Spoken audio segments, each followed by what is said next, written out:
작은 일에도 깨어 있으십시오. 열왕기상 2장 28절. 이는 그가 다윗을 떠나 압살롬을 따르지 아니하였으나 아도니아를 따랐음이더라. 요압은 큰 시험을 이겨냈습니다. 그는 다윗에게 절대적으로 충성했고 진실했습니다.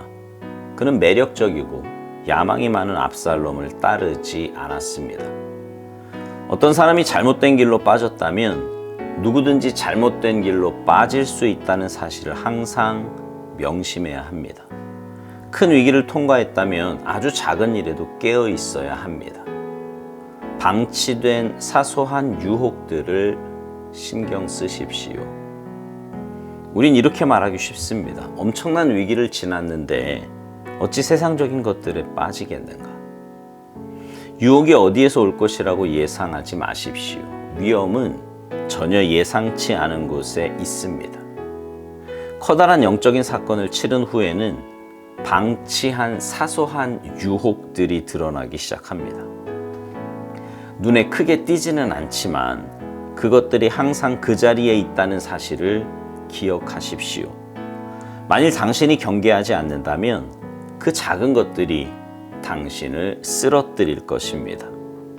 당신은 크고 강한 시련에서는 하나님께 충성해 왔습니다. 이제 그 밑에 압류에 신경을 쓰기 바랍니다. 두려움으로 미래를 바라보면서 강박관념으로 자신을 샅샅이 살피라는 의미가 아니라 깨어 있으라는 말입니다. 계속 하나님 앞에서 마음을 가다듬고 있으라는 말입니다.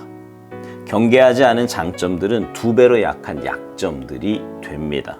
왜냐하면 방치된 사소한 유혹들이 경계하지 않은 장점들을 통해 침입해 들어오기 때문입니다.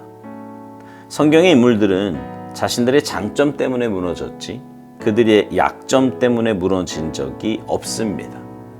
하나님의 능력에 의해 보호를 받으라. 베드로전서 1장 5절.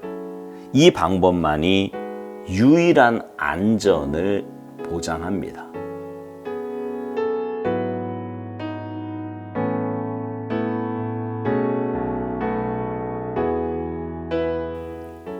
요압은요, 다윗의 군대 장관이었습니다.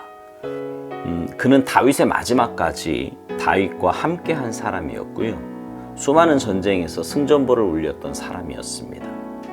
심지어 압살롬이 반란을 일으켜서 다윗이 도망할 때도 요압은 압살롬 편에 서지 않고요. 그런 다윗과 함께 피난길에 오를 정도로 충성스러운 사람이었어요. 그러나 그런 인생 말년에 해서는 안 되는 일을 하고 말았습니다. 아도니아가 하나님의 섭리를 거슬러 자기 자신이 왕이 되고자 할 때 그의 편에 섰던 것입니다. 이 일을 보면서 그런 생각이 들어요. 사람이 살면서 한평생 잘못된 길로 빠지지 않고 끝까지 믿음을 지킬 수 있다면 그것은 정말 엄청나게 큰 복이라고 말입니다. 그러면서 오스왈드 목사님의 말대로 누구든지 잘못된 길로 빠질 수 있다는 사실을 항상 명심해야겠다는 생각도 듭니다.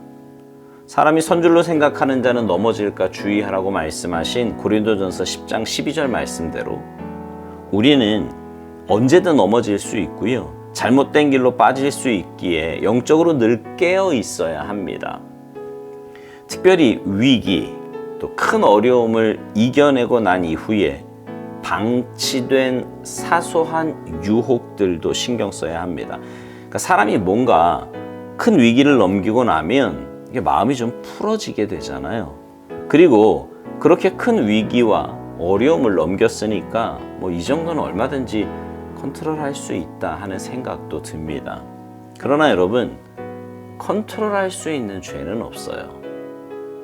아무리 작아 보이는 것도 언제든 치명적인 죄로 급변할 수 있습니다. 아니, 사실 작아 보이는 것처럼 보이는 죄가 나중에 보면 인생의 발목을 잡을 때가 얼마나 많이 있는지 모릅니다. 그래서 늘 우리의 삶은 영적인 민감함으로 깨어 있어야 하는 거예요. 오스왈드 목사님은 유혹이 어디에서 올 것이라고 예상하지 말라고 말합니다. 위험은 전혀 예상하지 않은 곳에 있다고요. 그러면서 그는 커다란 영적인 사건을 치른 후에는 방치된 사소한 유혹들이 드러나기 시작한다고 말합니다. 정말 그렇습니다. 우리 안에는 늘 죄성이 내재되어 있어요. 그런데 영적인 힘이, 하나님의 은혜가 그것들을 이기게 하는 것입니다. 내 힘으로 이기는 것이 아니라 하나님 주시는 힘과 은혜가 말 그대로 이기게 하는 거예요. 마치 우리 안에 날마다 암세포가 생기지만 우리 안에 있는 좋은 세포들이 그 암세포들을 해치워 암에 걸리지 않는 것처럼 우리 안에 내재되어 있는 죄성들은 하나님의 은혜와 영적인 힘이 그것들을 이기고, 그래서 우리는 넘어지지 않고 믿음의 삶을 살 수 있는 것입니다. 근데 뭔가 큰 시험을 치르고 난 이후에 평소에 민감하게 반응했던 작은 죄성들이 별로 중요하지 않게 보이는 거예요. 큰 시험과 또 유혹을 이겼기에 상대적으로 너무 작아 보이는 그런 유혹들과 죄성들은 얼마든지 이길 수 있다고 착각도 합니다. 그러나 그렇지 않습니다. 오스왈드 목사님 표현대로 그 작은 것들이 우리를 넘어뜨릴 거예요. 일평생 다윗을 섬기면서 요압은 다윗과 함께 영적인 민감함이 있었을 것입니다. 하지만 인생 말년에 영적으로 둔감해졌고요. 그 둔감함이 그로 하여금 잘못된 선택을 하게 했으며 그 잘못된 선택으로 인해 그는 죽음을 당해야만 했습니다. 우리의 삶도 그렇습니다. 영적으로 둔감해지면 올바른 선택을 할 수 없어요. 나이가 들어서도 그렇지만 영적으로 깨어있지 않으면 둔감해질 수밖에 없습니다. 그러면 누구라도 예외 없이 작아 보이는 그 유혹 앞에서 넘어질 수밖에 없고요. 그 대가는 우리가 생각하는 것보다 훨씬 더 크게 치르게 될 것입니다. 오스왈드 목사님이 이런 재미있는 표현을 썼어요.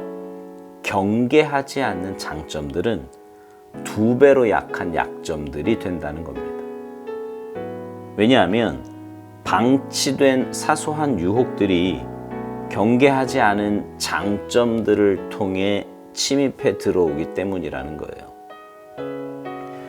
평소 내가 장점이라고 생각했던 것들이 마귀의 틈을 타면 오히려 그것이 나를 넘어뜨리는 약점이 될 수 있다는 말입니다. 그리고 그 시작은 바로 방치된 사소한 유혹들로 인해 들어오는 것입니다. 그러면서 오스왈드 목사님은 성경의 인물들이 자신들의 장점 때문에 무너졌지 그들의 약점 때문에 무너진 적이 없다는 것입니다. 단점이 아니라 장점이 육신적인 것과 결탁이 되면 그것은 100% 나를 넘어지게 하는 도구가 되기 때문입니다. 여러분, 영적인 일에 작은 일은 없어요. 아니, 오히려 작아 보이는 그 일에 우리는 더 깨어 있어야 합니다. 그리고 민감하게 반응해야 돼요. 소소하게 버려지는 시간, 물질, 그리고 자연스럽게 생기는 것과 같은 내 감정들, 문득문득 드는 그 불신앙적인 생각들, 또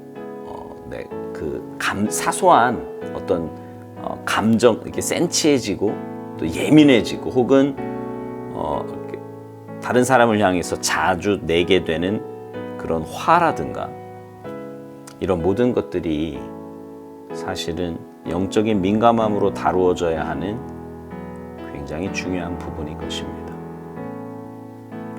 베드로전서 1장 5절 하반절에 이런 말씀이 있어요. 하나님의 능력으로 보호하심을 받았느니라. 이것이 가장 안전하며 또 유일하게 우리의 영혼과 삶을 지킬 수 있는 방법입니다.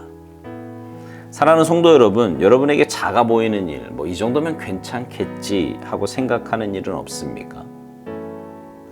바라기는 여러분 모두의 삶이 하나님의 도우심과 은혜로 영적으로 늘 깨어 있어서 작아 보이는 것에도 넘어지지 않고, 그래서 어떤 큰 일도 담대하게 감당해내는 복된 삶이 되시기를 주님의 이름으로 축복합니다. 아멘.